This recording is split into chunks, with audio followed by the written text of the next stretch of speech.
الله الرحمن الرحيم آمن الرسول بما أنزل إليه من ربه والمؤمنون كل آمن بالله وملائكته وكتبه ورسله لا نفرق بين أحد من رسله وقالوا سمعنا وأطعنا غفرانك ربنا وإليك المصير۔ رسول اور مومنین اس چیز پر ایمان لائے کہ جو اللہ کی طرف سے نازل کی گئی، یعنی فرشتوں پر، کتابوں پر اور رسولوں پر، اور ان رسولوں میں کوئی فرق نہیں ہے۔ اور ان مومنین نے کہا کہ ہم نے سنا اور ہم نے اطاعت کی۔ ناظرین کرام، سمعنا اور اطعنا کا مطلب کیا ہے؟ ہماری اطاعت شعور کے ساتھ ہو، نہ اندھی تقلید۔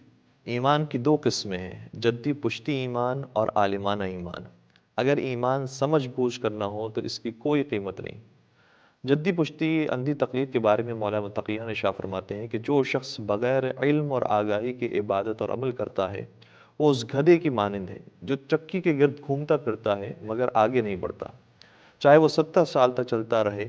جب اس کی آنکھ کھلے گی تو دیکھے گا کہ وہ ابھی بھی وہیں کھڑا ہے۔ دوسری بات یہ ہے کہ اس کا ایمان ایسے ختم ہو جائے گا جیسے گرمی میں برف پگھل جاتی ہے۔ اگر ایمان علم اور معرفت کے ساتھ نہ ہو تو بعض حالات میں ایمان کھو بیٹھے گا، جیسے بعض نام نہاد مسلمانوں کی غیر انسانی حرکتوں کو دیکھ کر اسلام سے لوگ نفرت کرنے لگے ہیں، یا بعض نام نہاد مسلمانوں کے اسلام چھوڑ جانے یا منحرف ہو جانے سے خود بھی منحرف ہو گئے ہیں۔ امام جعفر صادق علیہ السلام ارشاد فرماتے ہیں کہ جو بغیر علم کے عمل کرے گا وہ کام ٹھیک کرنے کے بجائے خراب کرے گا، یا جس نے بغیر علم کے کوئی عمل کیا اس نے اصلاح سے زیادہ تخریب کاری کی۔